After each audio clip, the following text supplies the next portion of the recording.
This is a quick audio test for Dr. Sao. Do you hear me, sir? Professor Sao? Yes, I hear you very well. How about you? We hear you very well. It's like you're in the room with us here, sir. Thank you. Okay, I'm going to mute you again. Merci beaucoup pour votre participation aujourd'hui. Merci beaucoup, monsieur.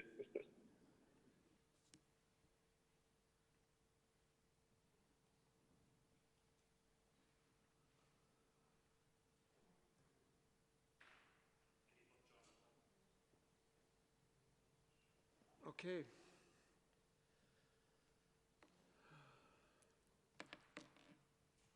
Oops, sorry, Lindsay, one sec. Okay.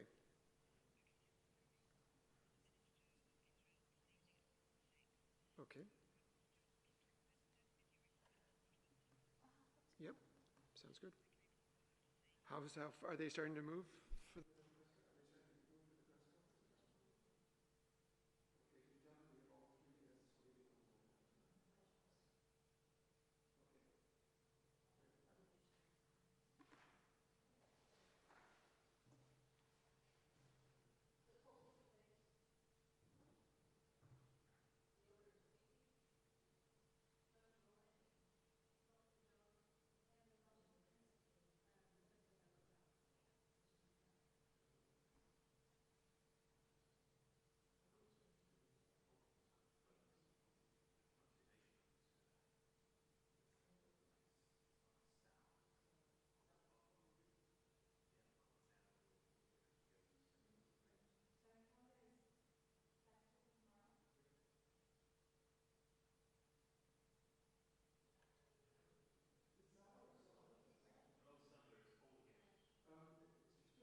Hello, everybody, and we appreciate your patience waiting.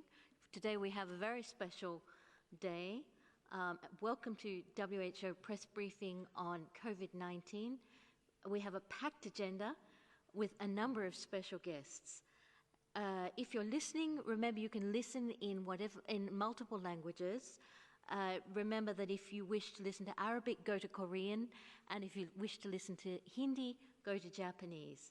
But without further ado, I will hand over to Dr. Tedros to tell us exactly why today is a very special day. Thank you, Dr. Tedros. Thank you, Margaret. Good morning, good afternoon, and good evening. Today is Africa Day, and that's why Margaret said it's a special day. An opportunity to celebrate Africa's vitality and diversity, and to promote African unity. Africa Day celebrates the birthday of the Organization of African Unity, which was established on May 25th, 1963, 57 years ago. And its successor organization is the African Union, which was established in 2002.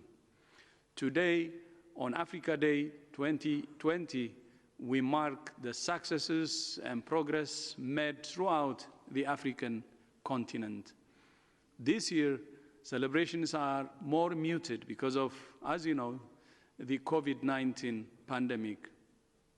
So far, although around half of the countries in the region have community transmission, concentrated mainly in major cities, Africa is the least affected region globally in terms of the number of cases and deaths reported to WHO. Africa has just 1.5% of the world's reported cases of COVID-19 and less than 0.1% of the world's deaths. Of course, these numbers don't point the full picture. Testing capacity in Africa is still being ramped up, and there is a likelihood that some cases may be missed. But even so, Africa appears to have so far been spared the scale of outbreaks we have seen in other regions. The early setup of a leaders' coalition led by the African Union under the chairmanship of President Ramaphosa of South Africa were key to rapidly accelerating preparedness efforts and issuing comprehensive control measures. Countries across Africa have garnered a great deal of experience from tackling infectious diseases like polio, measles, Ebola, yellow fever, influenza, and many more. Africa's knowledge and experience of suppressing infectious diseases has been critical to rapidly scaling up an agile response to COVID-19. There has been solidarity across the continent labs in Senegal and South Africa, were some of the first in the world to implement COVID-19 diagnostic testing. And beyond that, they work together with Africa CDC and WHO to extend training for lab technicians for detection of COVID-19 and to build up the national capacity across the region. Furthermore, health clinicians, scientists, researchers, and academics from across Africa are collectively contributing to the worldwide understanding of COVID-19 disease. For many years, and from the outset of this pandemic, WHO has been working throughout our country offices to support nations in health emergency preparedness and developing comprehensive national action plans to prevent, detect, and respond to the virus. With WHO support, many African countries have made good progress in preparedness. All countries in Africa now have a preparedness and response plan in place, compared with less than a dozen in the first few weeks of the pandemic. 48 countries in the region have a community engagement plan in place, compared with only 25 countries 10 weeks ago. And 51 have lab testing capacity for COVID-19, compared with 40 countries 10 weeks ago. WHO continues to support Africa with other life-saving supplies. And as of last week, we have shipped millions of personal protective equipment and lab tests to 52 African countries. In the coming weeks, We plan further shipment of PPE, oxygen concentrators, and lab tests. However, we still see gaps and vulnerabilities. Only 19% of countries in the region have an infection prevention and control program and standards for water sanitation and hygiene in health facilities. And disruption to essential health services such as vaccination campaigns and care for malaria, HIV, and other diseases pose a huge risk.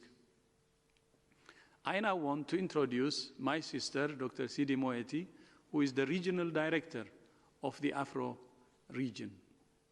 Dr. Moeti, you have the floor.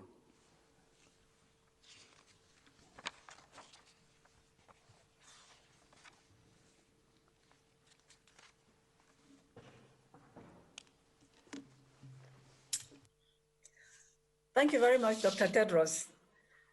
I'm very pleased to join this celebration of Africa Day today, and especially pleased that it's to be in the company of Professor Basso and Dr. John Gangasong, who are special envoys on COVID-19 in Africa. Thank you so much for having joined us, Samba and John. As Dr. Tedros says, this is the 57th anniversary of the creation of the OAU, which later became the African Union. And I would like to join him in commending the leadership of the African Union and the actions of African political leaders in response to this pandemic.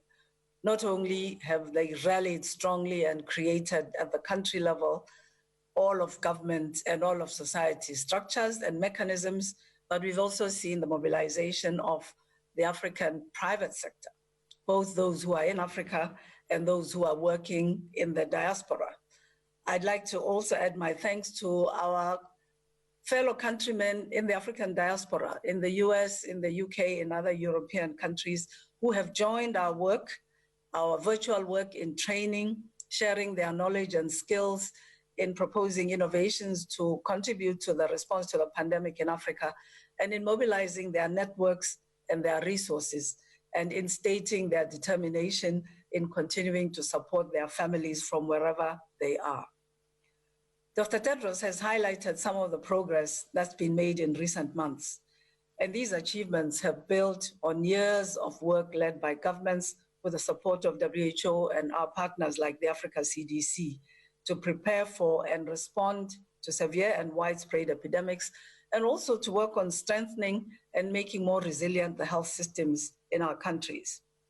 In our efforts towards eradicating polio, for example, we have used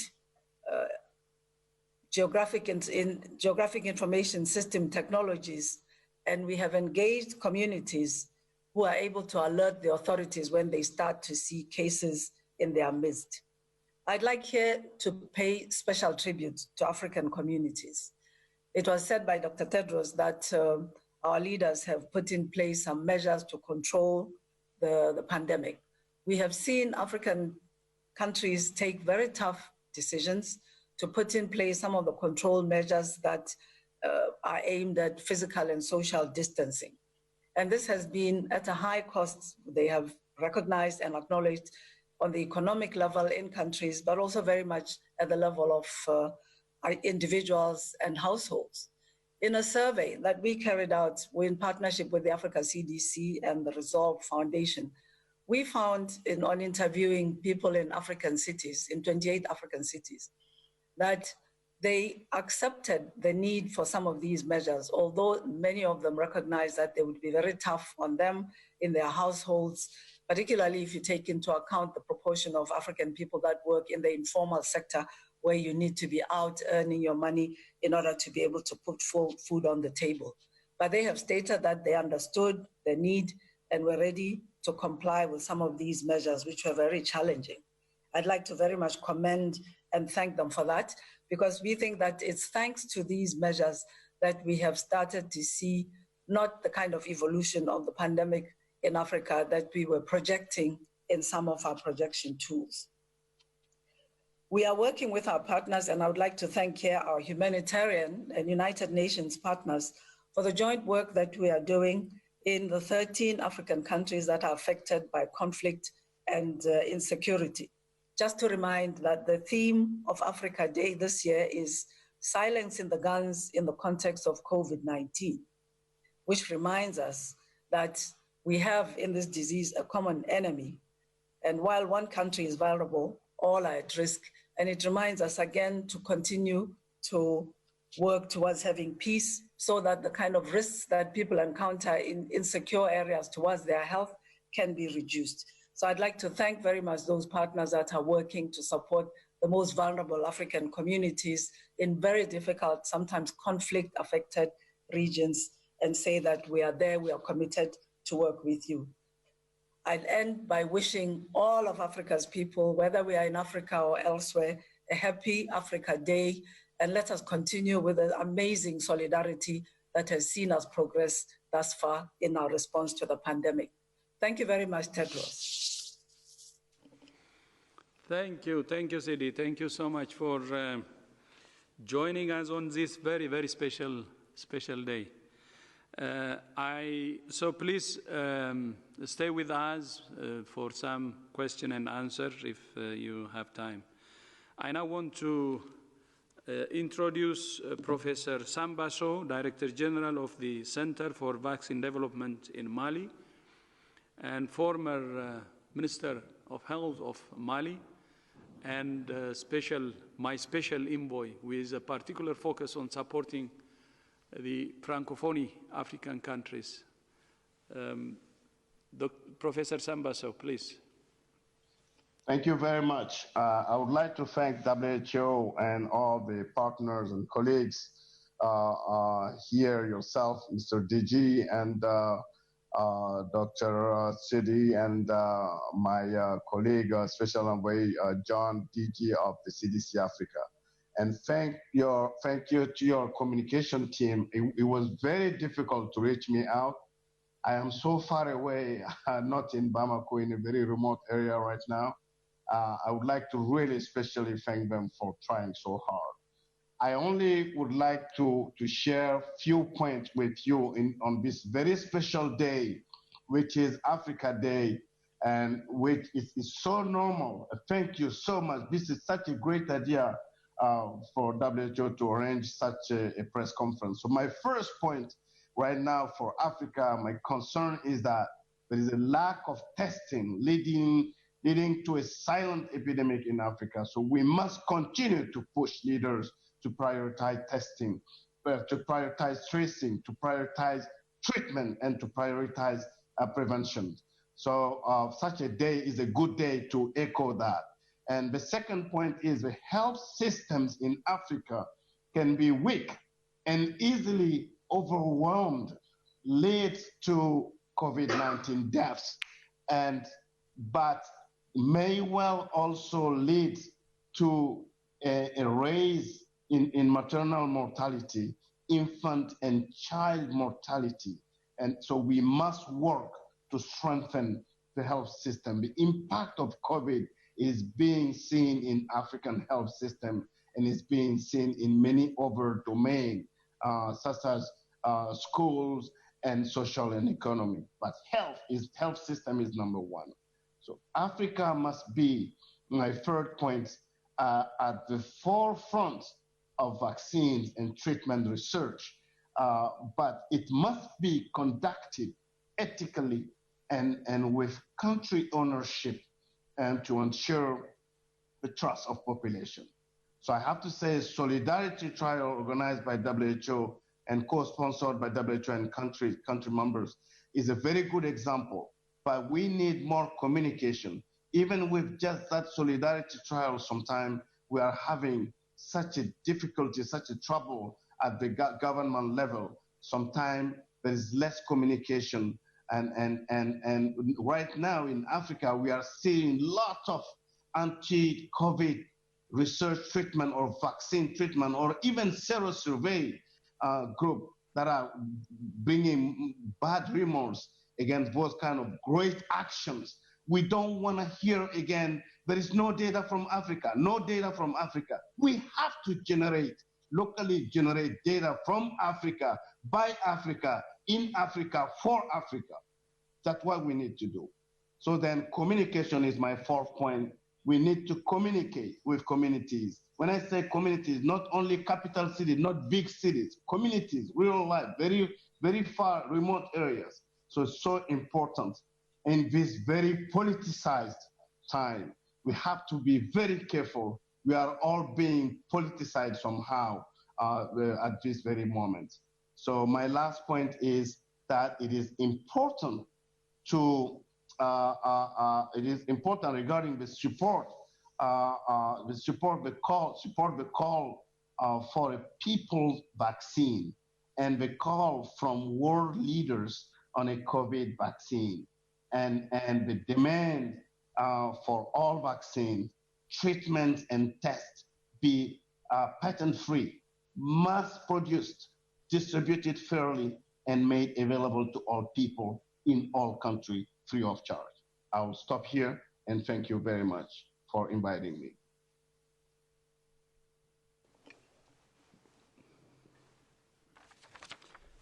Thank you, Professor Sambat. Thank you so much indeed. And now I will move to the rest of what I would like to say for today. As part of our continued response to the pandemic globally, WHO continues to work aggressively on research and development. As you know, more than 2 months ago, we initiated the Solidarity Trial to evaluate the safety and efficacy of 4 drugs and drug combinations against COVID-19. Over 400 hospitals in 35 countries are actively recruiting patients, and nearly 3,500 patients have been enrolled from 17 countries. On Friday, The Lancet, as you know, published an observational study on hydroxychloroquine and chloroquine and its effects on COVID-19 patients that have been hospitalized. The authors reported that among patients receiving the drug, when used alone or with a macrolide, they estimated a higher mortality rate. The executive group of the Solidarity Trial, representing 10 of the participating countries, met on Saturday and has agreed to review a comprehensive analysis and critical appraisal of all evidence available globally. The review will consider data collected so far in the Solidarity Trial and, in particular, robust randomized available data to adequately evaluate the potential benefits and harms from this drug. The executive group has implemented a temporary pause of the hydroxychloroquine arm within the Solidarity Trial while the safety data is reviewed by the Data Safety Monitoring Board. The other arms of the trial are continuing. This concern relates to the use of hydroxychloroquine and chloroquine in COVID-19. I wish to reiterate that these drugs are accepted as generally safe for use in patients with autoimmune diseases or malaria.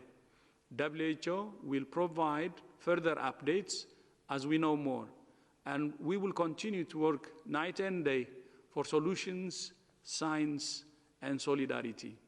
I thank you. Margaret, back to you for the question. Thank you, Dr. Tedros. So now, as Dr. Tedros said, we will have the questions from the media. I should let you know that with Dr. Tedros is Dr. Mike Ryan, Dr. Maria Van Kerkhove, Dr. Soumya Swaminathan, and Paul Molinaro. So we have a rich range of expertise here to answer your questions. You know, to raise your right hand using the icon, use the icon to raise your hand to ask your question. And please, because there are so many of you and so many questions, please, one question per journalist. Now, because it's Africa Day, I will give the first question to Simon Ateba from Africa Today News Africa. Thank you for taking my question. Can you hear me? Yes, we hear you very well. Please go ahead, Simon. Okay, thank you. This is Simon Ateba from Today News Africa in Washington, D.C. My question goes to Dr. Tedros and all the panelists from Africa. Africa has not seen the type of spike that we've seen in other countries around the world. We've seen, a different, countries that recorded like 100,000 cases in one day. But right now in Africa, we have only about 100,000 cases for all the countries in sub-Saharan Africa. I was wondering, does this have to do with the experiences that African countries have had in treating other infectious diseases, or does it have to do with weather, or does it have to do with malaria? Because most people in sub-Saharan Africa that I know have at least beaten malaria for many times in their life. Thank you.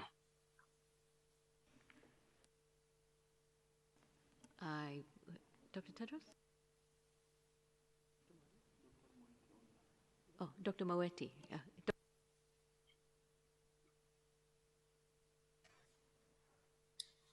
Okay, thank you for that question. This is a question that has been asked over many months. In fact, right from the beginning, when there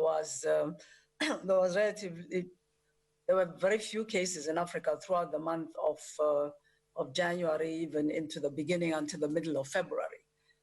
I can say that it is very unlikely that this has anything to do with malaria, first of all. And then secondly, that by the time we started getting importation of cases into African countries, it started first in Egypt and then in Algeria and eventually in some West and other countries, of course in South Africa. It was sometime into the experience of the rest of the world. And very soon after countries started seeing cases, they put in place some of the measures, starting with abolishing flights from so-called hotspots of the time, and therefore reducing some of the traffic of people who might have been infected. In addition to that, relatively soon after they started seeing community transmission, and in many cases before they started seeing community transmission in some of the East and Southern African countries put in place even more radical measures of physical and social distancing, so stopping social gatherings, mass gatherings, closing schools, and eventually asking people to limit their movements. At the same time, they have scaled up, and they did a very good job at the beginning of point of entry screening, meaning at the borders. And this had been built from the experience with Ebola, for example. So they started screening people traveling in and were able to, if not catch somebody with a temperature, at least track them down and their contacts. So we think it's a combination of these measures, the physical distancing measures, as well as the public health, contact tracing, isolation measures that countries have put in place, that we are seeing this slower picture in Africa. It's true that, and it was stated by Professor Basso, that there have been challenges with testing in some of the African countries, especially with access to the testing kits that are very difficult to find on the international market. We have seen some countries ramp up their training, their testing, like Ghana and Senegal. But in those countries, we have not seen a similar huge increase in positive cases. So we think there may be some underestimation, but we don't think there's a huge underestimation of the cases in Africa. And are using also our influenza surveillance network to monitor on the syndromic level what sort of cases might be being underrepresented as COVID in countries. So we think it's the measures put in place and the fact that the virus arrived later in Africa when there was already some experience in other regions. Thank you. Thank you very much, Dr. Moeti. I now have a question from the Spanish radio network, Victoria Garcia. Victoria Garcia, you on the line?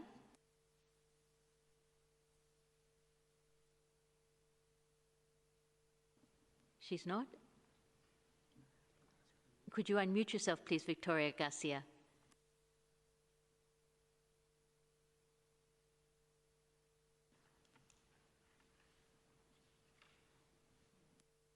We'll move to the next question. That will be Ankit from India Today. Hello. Yes, please go ahead, Ankit. Yeah, my question is on air travel. India resumed its domestic air travel today. There is quite a debate going on if the middle row of the airplane should be left empty. Based on what we know so far, what is your advice on this? Does leaving the seats empty has any benefits? Does it actually help? Thank you. Thank you for the question.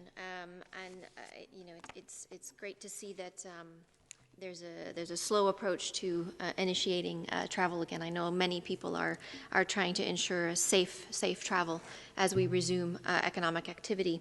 What we know about COVID-19 and what we've been talking about up here for many weeks now from the beginning is that this comprehensive approach, comprehensive package of activities is really important to be able to stop transmission between people.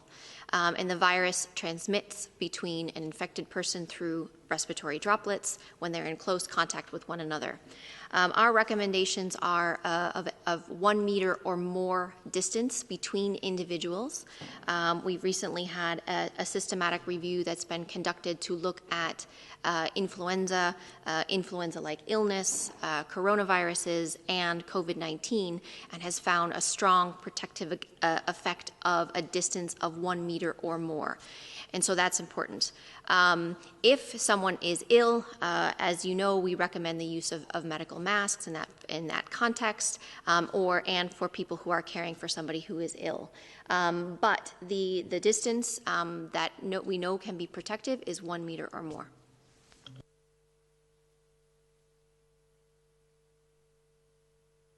Thank you. Thank you very much, Dr. Van Kerkhove. The next question is from Kai Kupferschmidt. Kai, are you on the line? Yes. Please go Thank you ahead. very much for taking my question.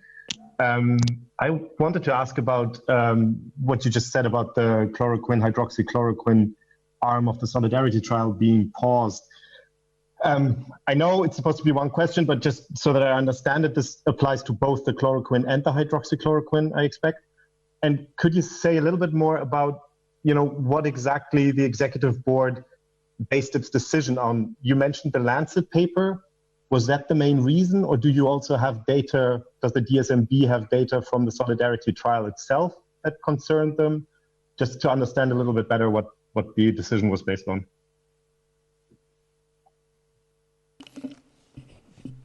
Thank you for that question, Kai, and I'll start. Mike may wish to add. So as you know, the Solidarity trial has an oversight mechanism, an independent executive group that's made up of members from the participating countries, very senior experts. It has a representative of the Data Safety Monitoring Board, the trial statistician. So there's an independent Data Safety Monitoring Board. And then there's a larger steering group that's composed of 2 senior representatives of each of the participating countries. Now, when we saw the publication in the Lancet, while it's still an observational reporting of observational data, but from multiple registries and quite a large number, 96,000 patients, of whom about 14,000 or so had treatment with chloroquine with or without macrolide, or hydroxychloroquine with or without a macrolide. There was also a lot of questions coming from our own principal investigators in countries. And we knew that the regulatory agencies in many countries were also discussing these data. So the steering committee met over the weekend and decided that in the light of this uncertainty, that we should be proactive, err on the side of caution, and suspend enrollment temporarily into the hydroxychloroquine arm. And to answer your other question, we only have the hydroxychloroquine in this trial. We're not using chloroquine. The plan is now to look at data from the Solidarity trial. As the DG mentioned, we have about 3,500 patients randomized. Of course, not all of them have outcomes. We will also be writing to the principal investigators of all the other trials that are ongoing. We're aware of at least 7 other trials, including the UK's recovery trial, that are using hydroxychloroquine. And we will look at all the published evidence so far. We know there are very few and very small randomized trials, and that's why it's so important to continue to gather evidence on both the efficacy and the safety of hydroxychloroquine, because we know that the evidence from observational studies, however large they may be, are still subject and inherent to bias. And therefore, it's really important to have well-conducted RCTs done in large enough numbers in order to definitively answer this question, because we want to use hydroxychloroquine if it is safe and efficacious, if it reduces mortality, reduces the length of hospitalization without increasing the adverse events. So this is a temporary measure that's been taken by the steering committee. The Data Safety Monitoring Board will meet again as soon as we've collected all the data from both published and unpublished studies that are ongoing, and then we will review the decision again during the course of the next week or two. Thanks.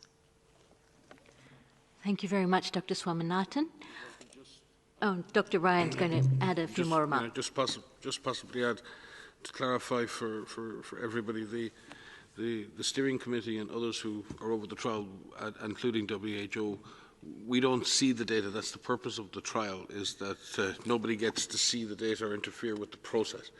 The Data Safety Monitoring Board, though, will be looking at the data and then will inform if there are any issues. And that the caution that Sumi refers to is purely to await a rapid analysis by the Data Safety Monitoring Board.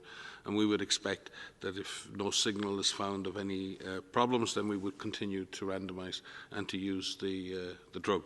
This has purely been done as a precaution in order to be able to have that data reviewed and have the proper process. This process has been carefully put together, and other trials that are currently underway have very similar processes associated with them. So this is a standard practice in order to be able to ensure that we're using the processes as designed with the partners in the trials and under regulatory guidance. Thank you very much, Dr. Ryan. We'll have give Victoria Garcia from Spanish Cadena Network another opportunity to ask her question. Victoria Garcia, can you unmute yourself and please go ahead with your question?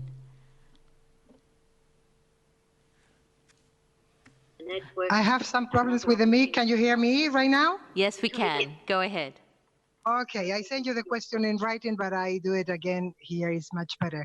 My question is for Dr. Ryan. In which scenarios are you working right now? Is still there the possibility of an important second wave of infections, or you discard more and more the possibility of that important second wave, especially in countries like mine, Spain, with severe confinement measures in place right now? Thank you. I think it depends where you are in the world. Right now, we're not in a second wave. We're right in the middle of the first wave globally. And if we look at the data from South America, as was spoken about, for Africa, for South Asia, and for many other countries, we're still very much in a phase where the disease is actually on the way up.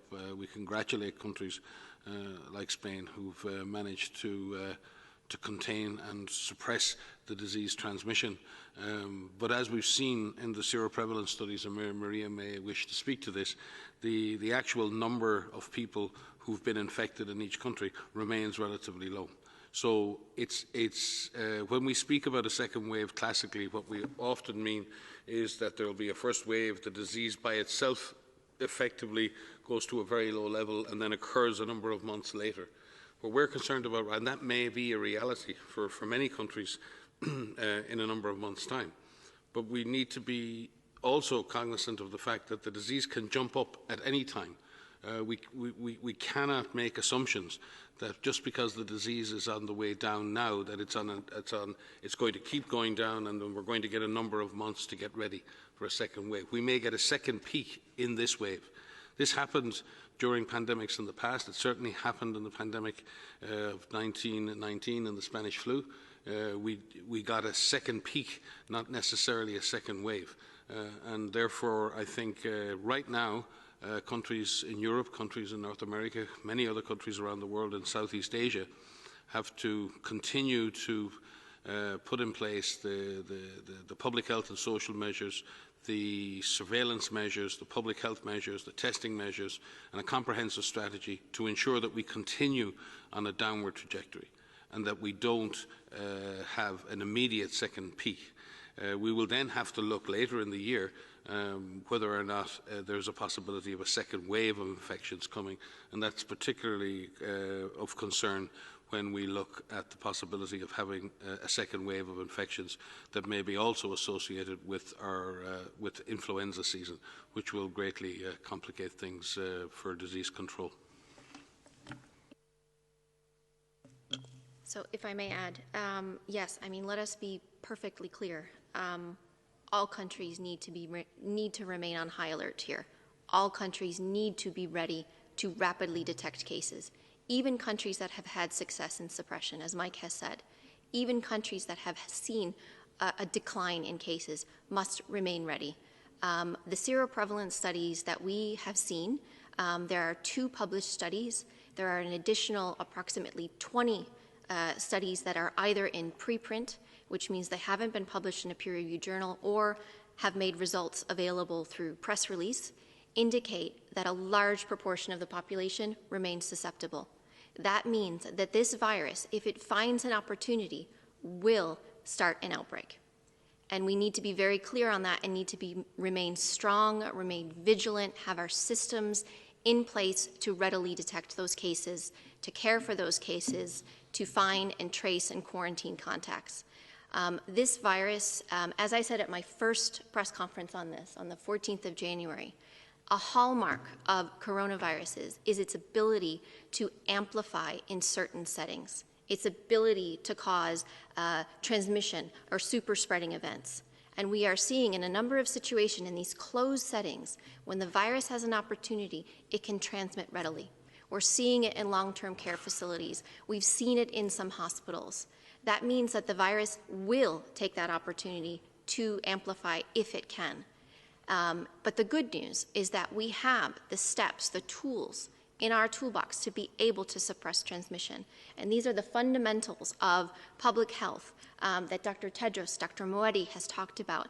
It's about having that public health workforce in place, having the ability to test for cases, to care for those cases, depending on the severity of their symptoms, to find those contacts, to quarantine those contacts, to keep our people, to keep all people fully empowered, engaged, and informed about what the situation is in their setting. And these are the tools that we can use to suppress transmission. I think I will add to that.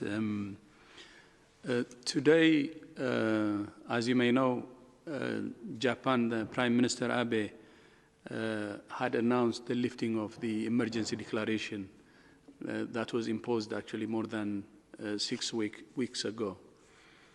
And if you see the number of cases at its peak, it was more than 700 per day. Now it's down to around 40 cases per day. And the number of deaths is also kept at minimum. So we can see also the success of Japan. But at the same time, as Maria said, they will continue to do the case identification, the tracing, the proper care, isolation, that will still be there.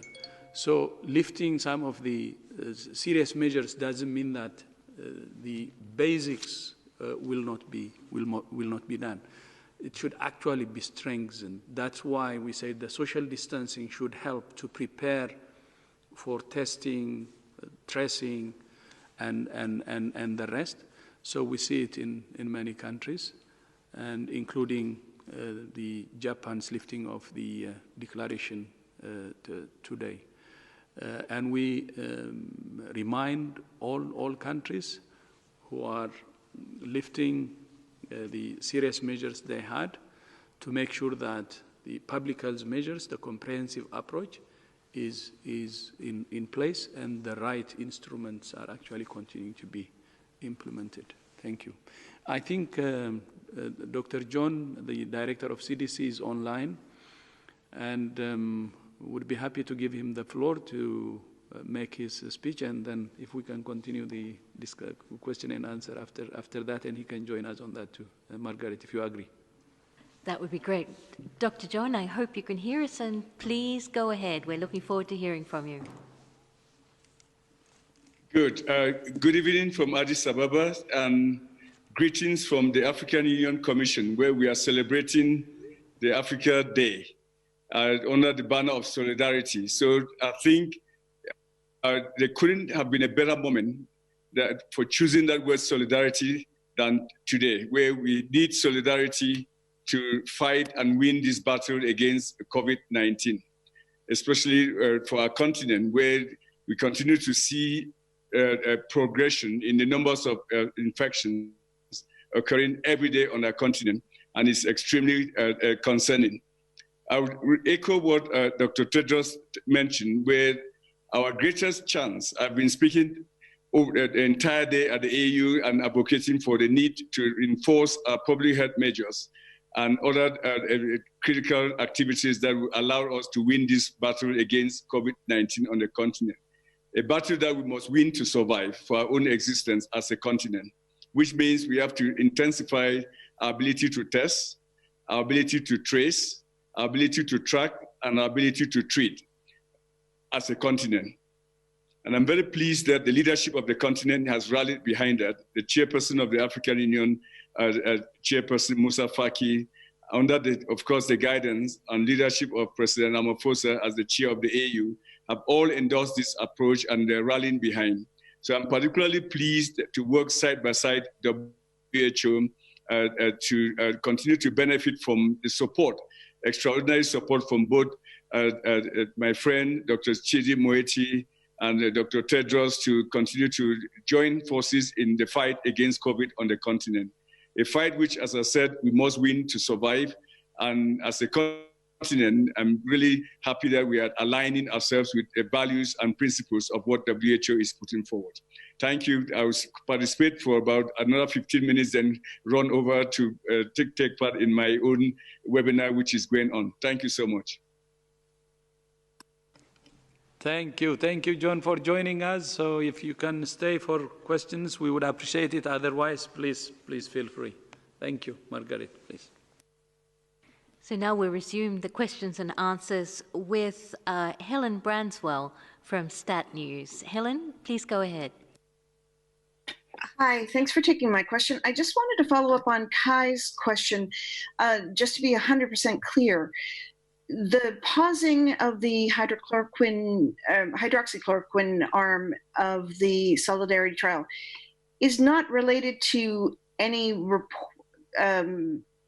signals that the Data Safety and Monitoring Board has seen? No, Ellen, no, not at all. That data, that's what we're pausing to analyze that data, not us, but the DSMB and the statisticians will analyze that data and inform us accordingly. So as such, it is not related to any problem. There is no problem at all right now within the Solidarity trial. There's no issue, there is no signal. We're just acting on an abundance of caution based on the recent results from other studies to ensure that we can continue safely with that arm of the trial.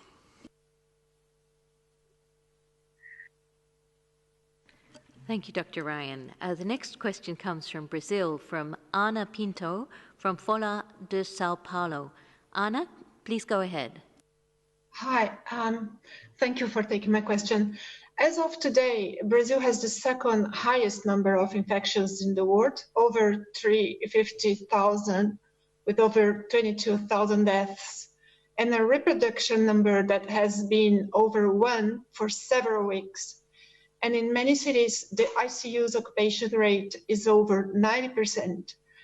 In such a scenario, is it possible to prevent a public health collapse without restriction measures, such as stay-at-home orders? If it's possible, what are the alternatives to control the pandemic in Brazil, given its current epidemiological numbers? Thank you. The transmission in Brazil at this moment is quite intense, but we've seen increasing transmission in countries like Chile, in Peru, and a number of South American countries. With regard to suppressing infection when there's widespread community transmission, when we've said this way back since February, you must continue to do everything you can. And there's a perception that you can only suppress transmission through very extreme public health and social measures. Certainly in very high transmission, it's a very effective means of asking people to stay home in order to reduce the flames of the epidemic. But then you need to do case finding, you need to investigate clusters, you need to isolate cases. In a sense, extreme measures are very often used as an alternative. What we do is we make everybody stay at home while we try and sort out what to do next, and that's essentially what many countries ended up doing. What we really would like is to be in a position where we can identify cases and contacts, and those cases can be isolated and their contacts can be quarantined. It is a much more effective strategy to do that and effectively only isolate or quarantine a small proportion of the population, as opposed to having to isolate or effectively have the whole population in a stay-at-home mode. We all know the downsides of doing that economically and socially. However, in these kinds of circumstances, there may be no alternative, because if you do not have the capacity to do the kind of tracing, the kind of detection, the testing that's needed, it's very, very demanding. And sometimes countries have, understandably, not been able to do that work while they try to suppress. What countries have done in implementing these public health and social measures widely in lockdowns, what they're known as, they've put in place the measures to be able to investigate disease, investigate clusters. They've increased their public health workforce. They've increased their testing capacity. So then, as the numbers drop, they get control of the situation again. So, yes, at this moment in countries with high levels of transmission, unless they've got tremendous capacities to investigate cases and isolate cases and quarantine contacts and do widespread testing, at this point it is very difficult to see how countries with very intense transmission can suppress the infection without some level of public health and social measures being put in place. The extent of those, and some countries have demonstrated that it is possible to suppress the disease without full-scale lockdowns. Certainly countries in Southeast Asia have demonstrated that. But that has only been in situations where they were able to put in place extensive other measures, like case finding and surveillance and contact tracing and testing and quarantine. It's never been a situation where a country's had intense transmission and it just goes away by itself. That has not happened as yet. Countries with intense transmission have all had to implement some level of public health and social measures. In Brazil, many of the states are trying to implement such measures. And certainly it's not that the state level in Brazil is not implementing measures, they are. I think there is a variation in the measures being implemented, and there needs to be a whole of government, all of society approach to that. But certainly there are many countries now in Central and South America dealing with intense transmission. And again, as the Director General has said over and over again, we need a comprehensive approach. It's not just public health and social measures or lockdowns. It's not just tracing and case identification. It's not just testing. It's not just quarantine. It's all of these things done together. If countries do that, then easing restrictions can be done much faster and much more safely. Maybe I could add to that. If you don't take the serious social measures like social distancing and so on, as you rightly said, the speed of the virus will continue to be high. In order to beat the virus, you need to have a speed which is faster than the virus itself. Meaning, you have to take these measures to slow it, and then prepare the public health approach that Mike said, and then you will be ahead of the virus. So that's the whole idea. While the virus has all the spaces and moving everywhere as it can, with the speed it can really use, you can't beat it. So that's why it's like a roadblock. You have the social distancing measures and other social measures to slow that, and during that measure, when you do the lockdown or whatever, that's when you develop also your testing, your contact tracing, you increase your surge of personnel who will do the contact tracing and other measures, then that will give you to be ahead of the virus. You slow and then ahead of it. So that's the whole idea. Otherwise, if you let it go, if it has all the spaces to move as it wishes, if you don't increase your speed by slowing the virus's speed, it will be very difficult to control it. So I think that's why we need the what so-called lockdowns or social distancing measures to really prepare ourselves and move faster than the virus itself. And we said it many times, this virus is very, very dangerous. It has two dangerous combinations. One, it can move faster, very fast, and at the same time, it's a killer. And that's why you can see what you can see, 5 million cases, more than 5 million, and more than 300,000 deaths. In many countries, it has shown that after a certain number of cases, after a certain threshold, it moves like a bushfire, exponential. It did it in China, in Wuhan. It did it in many European countries. And it's doing it now as you said, in Brazil. It really moves fast. That's why we need to do everything to slow it. And the slowing is mainly in the social measures, social distancing measures that we take. And they have to be as really aggressive as possible to give us the time to be ahead of the virus. So it's a matter of speed, and we should control its speed using different methods. Thank you. Thank you, Dr. Tedros.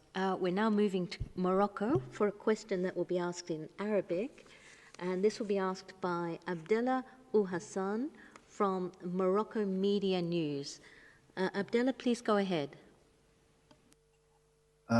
مرحبا، شكرا لكم على دعوتي. السؤال كالتالي: يعتبر رش المعقمات والمطهرات لمحاربة فيروس كورونا خطرا على صحة الإنسان؟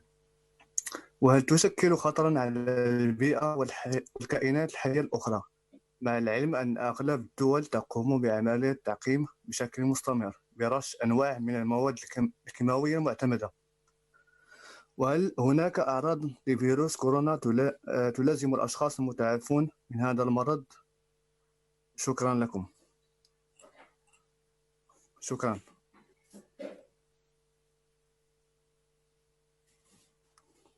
شكرا لكم. Thanks. I heard the question. Yeah, the question was about the use of detergents and disinfectants, and the question was if it was safe sometimes and not safe other times. So the use of detergents and disinfectants for the cleaning of surfaces is very important for a virus like COVID-19. So when people, infected individuals who transmit the virus, they transmit through these infectious droplets, and sometimes those droplets can fall onto the surfaces around them and in the environment that's around them, whether that's at home or whether that's in a healthcare facility. So the virus can survive for a small amount of time, but if you use a disinfectant, it can deactivate, it can kill the virus within minutes. So the use of the disinfectants there is very important. And that's where disinfectants are safe. In no other situation is the use of disinfectants for COVID-19 safe, and certainly not people using disinfectants. Yeah, and if we could just add as well that the widespread use of disinfectants at the community level, and we've all seen the images of large amounts of disinfectants being sprayed in the air and whatever. These disinfectants can cause irritation to the skin, they can cause irritation to the eyes. So again, we're focused here on surfaces that people will potentially touch. and doing that carefully. There are some disinfectants, for example, that are currently being used on airlines, which are sprayed in the airplane when there are no passengers. Those sprays are electrostatically charged. What they're aimed at doing is they will attach themselves to surfaces and then disinfect the surface. But we need to be very careful in using sprayed disinfectants in areas where there are large numbers of people. So the large-scale sort of spraying of environments in which there are large numbers of people is not necessarily effective. And therefore, we should focus on disinfecting surfaces that people will touch and doing that properly and avoiding flooding disinfectants into the environment and potentially causing skin and eye irritation, particularly in children. Thank you, Dr. Ryan. Now, the next question is from John Cohen from Science. John, please go ahead.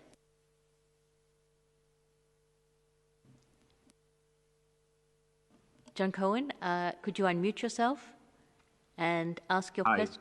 There you are. Yeah, thanks for taking my question. I'm curious about the seasonality relationship to a second wave. When we talk about second waves, I think we're largely looking at influenza, which has a seasonality pattern. And are you thinking of a second wave based on there being the assumption of seasonality? And if there is no seasonality, what determines the second wave? It's confusing to me. John, thanks for that question. You reminded me that I meant to add an additional point to the last question. The use of the word waves, the use of the word seasonality implies that indeed we have some information about how this virus will behave over years and over many, many months. And most people think when they hear seasonality, they think influenza. And they think, Northern Hemisphere winter season, Southern Hemisphere winter season, and it may get bad. We are 5 months into this pandemic. We have 5 months worth of data on COVID-19. We do have some experience with SARS. We do have some experience with MERS. We do have some experience with other human coronaviruses. But there is nothing right now to indicate that this virus will resurge in winter months. What we know is that from the seroepidemiology studies is that many people remain susceptible. And that means if the virus is there, regardless of the temperature, regardless of the month, that virus can infect people. And if people are in close contact with one another, it can resurge. The complication becomes, if we think of waves, if we think of winter months, if we think of flu, is when we have co-infection or co-circulation of influenza and COVID-19, as we are seeing in the Southern Hemisphere, that could complicate our understanding because if we don't have testing in place, we don't know what people are infected with. And so it could potentially flood the system. It could potentially overwhelm the system. But specifically to your question about waves and about seasonality, we don't have enough information right now to know how this virus will behave over many years. What we know and what we need to prepare for is that the virus can resurge if we give it an opportunity. We don't need the winter months to be able to do that in the Northern Hemisphere. We are seeing increases in a number of countries, and as I've said previously, all countries need to remain on high alert in terms of their ability to detect cases and have this comprehensive package and this approach of finding, isolating, testing, caring for cases, tracing contacts, quarantining those contacts, caring for individuals, empowering the population, making sure that we have all of our public health infrastructure in place to deal with COVID-19 and deal with all of the other diseases that are affecting our countries. And if I could just add, John, that's why I used the word second peak, because we would tend to talk about waves of infection in terms of the natural history of a disease in the absence of control measures, the natural phenomenon of waves of disease, which maybe reflect seasonality, they may reflect the population behaviour during different seasons, the amount to which people mix or are indoors. So there are factors that may drive the natural transmission dynamics during different seasons.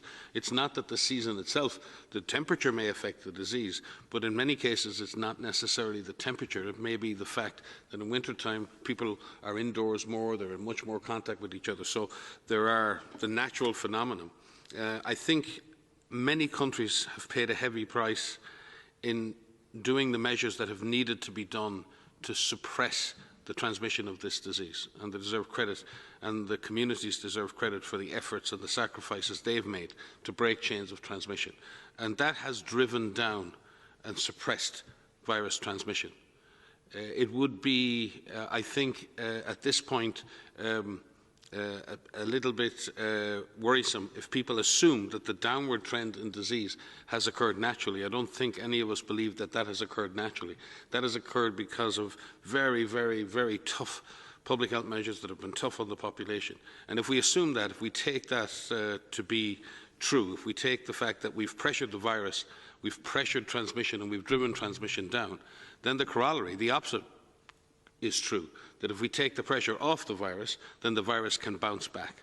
And that's where we are right now. If we can, what's happened in many countries is that countries that have managed to keep transmission low or have managed to suppress transmission down to a low level have then found it relatively straightforward to contain the disease after that. They found a level of disease at which their public health system, their testing, their tracing, their contact tracing, their isolation, their quarantine, their healthcare system can maintain a status quo. It reaches a steady state. And we hope we can retain and maintain low levels or no transmission over time. And then we'll see what happens with the second wave concept later on. And that may still be an issue. My concern right now is that people may be assuming that the current drop in infections represents a natural seasonality. And I think that's a dangerous assumption. I think a huge effort has been made to suppress transmission of this virus and to remove pressure from the virus at this point, making an assumption that it's on a downward trajectory and the real next danger point is sometime in October or November. I think that will be a dangerous assumption. I think this virus is under pressure because communities, public health authorities around the world are putting the virus under pressure by reducing the opportunity for the virus to transmit. If we give too much of an opportunity back to the virus to transmit, as the DG said, if we let the virus get ahead of us again, and we don't have the systems in place to be faster than the virus, the danger is we could rapidly get back to a second peak. And in fact, maybe just experiencing the first step on an ever-increasing trend. Thank you, Dr. Ryan. We've gone well over the hour, so we're giving the last question to Nina at AFP. Nina, are you on the line? Please go ahead. Yes, hi, can you hear me? Very well, please go ahead. Okay, thank you. Thank you very much for taking my question. So I had a question on China's foreign minister, who yesterday said that the country was open to international cooperation on identifying the source of the novel coronavirus, and suggested that WHO probably should lead that investigation. I was just wondering, has the WHO now been invited to China to take part in such a probe? And if so, when would you expect such an investigation to start? Thank you very much. Maria may wish to add. We've been in discussions day to day with our colleagues in China about putting together the necessary scientific inquiries into the origin of the virus. I think the authorities in China, governments around the world and ourselves are very keen to understand the animal origin of the virus itself. And I'm very pleased to hear a very consistent message coming from China, which is one of openness to such an approach. And again, pleased that we've seen, for example, the publication of the first peer-reviewed journal publications of the vaccine studies from China. And again, I think in terms of the number of scientific publications that have come from China over the last number of months is very good, and the number of scientific collaborations between Chinese institutions and institutions all over the world is also a very positive sign. So I think we will be very pleased to continue those discussions. I don't believe, Maria, there's a date yet for a scientific mission, but we will be looking forward to doing that as soon as possible, and with the right mix of scientific experts from a multinational perspective to join such a team. Yes, only to add that, yes, we have been in regular contact with our colleagues in China, and they have all the expertise in country to be able to do this. We welcome the opportunity to work with them. and with the international community to really understand the virus origins and the animal-human interface because of the public health importance of this. SARS-CoV-2 virus, the that causes COVID-19, is a zoonotic pathogen. And it's important for us to understand the intermediary host of this particular virus so that we can work towards preventing something like this happening again.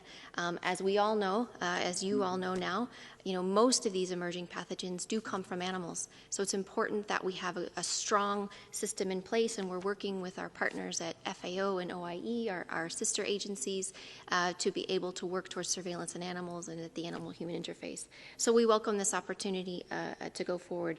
But I do want to make one other point from the last question, and I don't know if DG would like to comment on this as well, is the idea of complacency. One of the things I've been asked recently of what worries me the most, and it is complacency, and it relates to the last question in terms of what our expectations are of this and waves and what might happen. We here at WHO and with our regional offices and country offices are planning for any scenarios. There's a certain predictability of this virus, but anytime you become complacent and you think you know, it will surprise you. And this virus has an opportunity, and it will take advantage, every advantage that it can, to resurge, to transmit. And so I understand very well, and I am in the same boat as you. We all want this to be over, but we have a long way to go. We're at the beginning of this, and we must continue to really stay strong and not become complacent. And I know that that is very hard. So it's something that we are conscious of, and we are ensuring that we're working with you, to support you through this. But it is important that we don't become complacent. Thank you. I would like to add to the first one.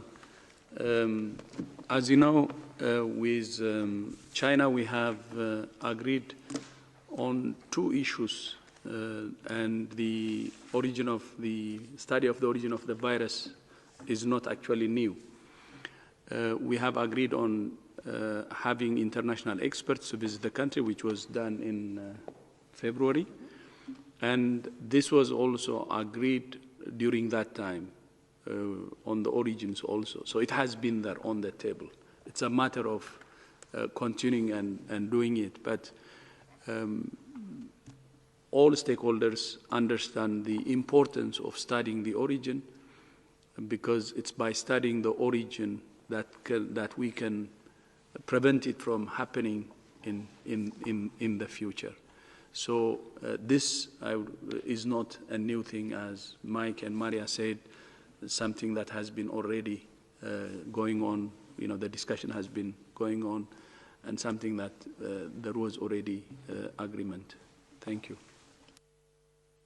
Margaret, just before you finish, I know the DG has very much recognized our colleagues on the African continent, but just from a personal perspective, to say thank you to Chidi and our team in Afro, to John and his teams in Addis Ababa. These teams have not only been fighting COVID, but have been 500% committed to so many epidemics in Africa, and particularly the Ebola outbreak in Congo, DR Congo, over the last year and a half. I think African clinicians, epidemiologists, nurses, public health physicians, so many others in Africa have sacrificed so much over the years to protect populations in Africa, but also of populations around the world. And they've done that with limited resources, with limited investment, but with huge professionalism, huge courage. I just wanted to, on this Africa Day, just say thank you from the world to our African colleagues for all they do to protect the world from emerging and infectious diseases. And I'd also like to ask Dr. Moeti if she's got any closing remarks. Also, Dr. So. Dr. Moeti, would you like to say a few words?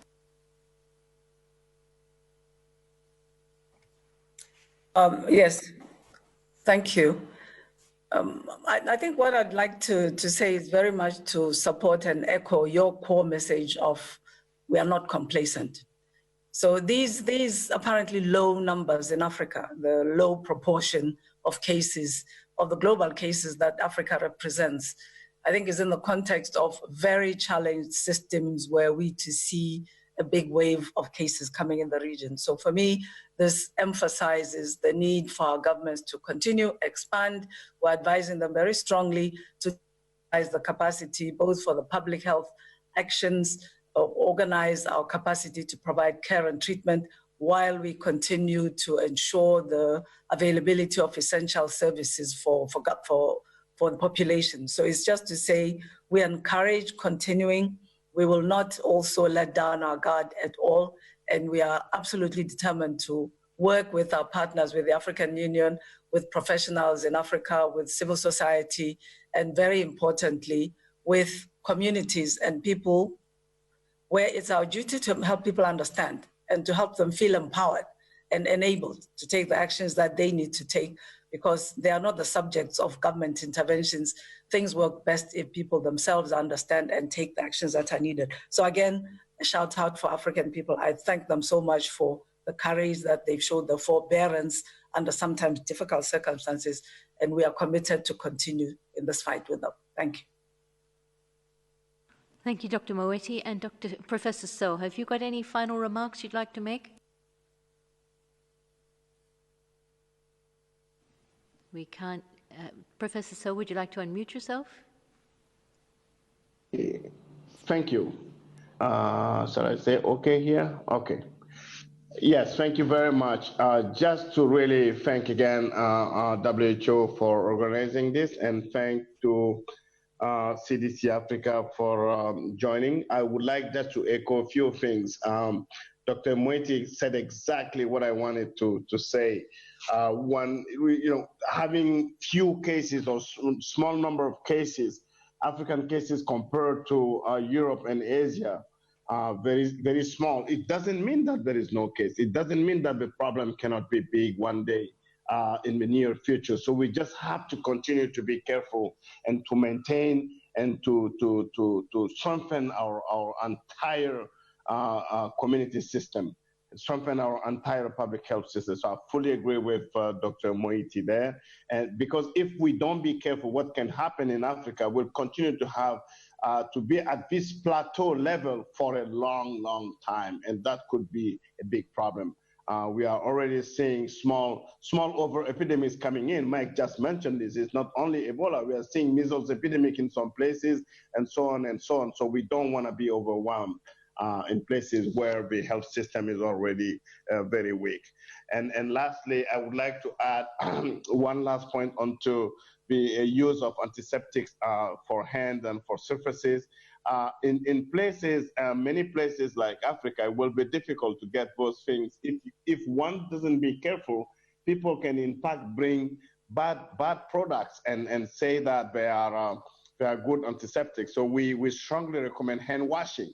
Soap and water is very, very good compared to this very modern product that can not harm you, hurt you, break your skin, your eyes, etc. But second, soap and water is really highly recommended also as part of this hygiene measure. So I would like to finish by thanking WHO for his leadership in many ways, not only communication, not only disease control, but many other ways. WHO is doing a fantastic job around the world, and I would like to thank them all for that. And thank you for helping not only Africa, the entire world, but especially African countries to promote many of these research operations that are ongoing. Solidarity surveys, solidarity trials, solidarity chemotherapy trials, solidarity vaccine trials. These are all great ideas. So we hope that Africa will be really, as Moeti said, we will try to stop this very quickly in Africa and start to save lives very quickly in Africa in collaboration with Africans and African countries. Thank you very much. Thank you, Professor So. I will conclude this press conference with final remarks by Dr. Tedros. So thank you, Siri, for joining. Thank you, John, and thank you, Samba. Thank you to all for joining, and the journalists and others also have joined us today. And happy Africa Day. Thank you so much.